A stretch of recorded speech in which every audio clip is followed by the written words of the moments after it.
Hello mga kaibigan, maligayang pagdating sa aking channel. Kasama mo ako sa isang napakagandang video. Ang isa pang nakakagulat na pahayag ay nagmula sa Tuba Buyak Ustan. Ito ang aking tinubuang bayan.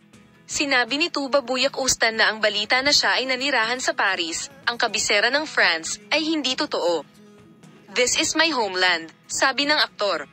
Sinabi ni Tuba Buyak Ustan na si Tameli ay hindi nanirahan sa Paris, kung saan siya nakatira ng ilang sandali.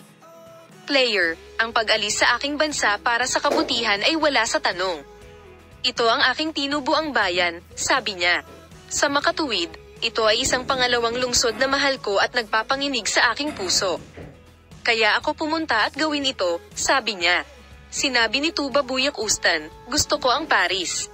Gustong-gusto ko na may pagmamahal sa sining ng mga gusaling nakatayo sa loob ng maraming siglo at sa bawat sulok ng mga ito. Isa sa aking pinakamalaking pangarap ay ang gumugol ng isang panahon ng aking buhay doon at ginagawa ko ito ngayon. Mabagsik na reaksyon ni Tuba Buyak Ustan kay Hadis tungkol sa pagtira at Tameli tungkol sa pag-alis sa Turkey. Walang dapat magsalita o magdesisyon para sa akin. Hinding-hindi ako aalis sa aking tinubuang bayan, sabi niya. Ang pahayag na ito ni Tuba Buyak Ustan ay nagpasaya sa lahat. Sa makatuwid, masasabi nating masaya si Engin Akirek sa balitang ito. Minamahal na mga manunood, ibabahagi namin sa iyo ang mga bagong pag-unlad sa paksa, manatiling nakatutok, paalam.